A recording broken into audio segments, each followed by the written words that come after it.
दरवर्षी नामदेव शिल्पी समाज संस्था कराड हा सप्ताहाचं आयोजन करतो। या सप्ताहामध्ये 8 दिवस कार्यक्रम ठरलेले असतात आणि हा शेवटचा दिवस असतो। या दिवशी आम्ही पालखी मिरवणूक घेतो।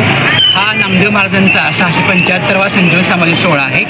यासाठी आम्ही खास तयारी केलेली आहे। आपण आता पाहिलं की महिलांचा एक डान्स घेतलेला आहे, प्रकार घेतलेला आहे आणि शिवाय अशा परंपरेनुसार आम्ही ह्या दिंडीचं आयोजन करत असतो। यानंतर आम्ही खाली घाटावर जातो, या ठिकाणी कार्यक्रम होतो आणि तिथे परत अशी दिंडी फिरून मंदिरामध्ये येते आणि त्या ठिकाणी प्रसाद दिला जातो। संध्याकाळी 8-10 पर्यंत प्रसाद चालू असतो। दरवर्षी ही योजना आम्ही राखत असतो। दरवर्षी आम्ही हा कार्यक्रम करत असतो आणि हा 675वा सोहळा असल्यामुळे या ठिकाणी थोडासा आम्ही मोठ्या प्रमाणात साजरा केलेला आहे।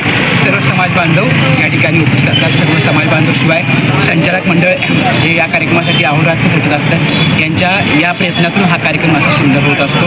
यासाठी सर्व समाजाचं सहकार्य असतं आणि सर्व समाज हा एक संघ आहे आणि या ठिकाणी एकत्रपणे हा सर्व कार्यक्रम करत असतो। सकाळपासून कोणकोणत्या कार्यक्रमाचं आयोजन झालं? सकाळपासून या ठिकाणी आम्ही उदय मराठ टिकेकर यांचं एक काल्याचं सांगता कीर्तन असतं, ते कीर्तन झालं। सकाळी पहाटेपासून कार्यक्रम चालू असतात। सकाळी 6-7 वाजता या ठिकाणी नामदेव महाराजांचा अभिषेक होतो। त्यानंतर 10 वाजता काल्याचं कीर्तन चालू होतं।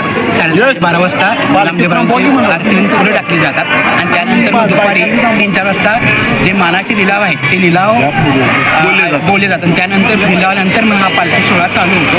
साधारणतः 4 तास हा पालखी सोहळा चालतो आणि साधारणतः 8 वाजता हा पालखी सोहळा संपून त्या ठिकाणी प्रसाद दिला जातो।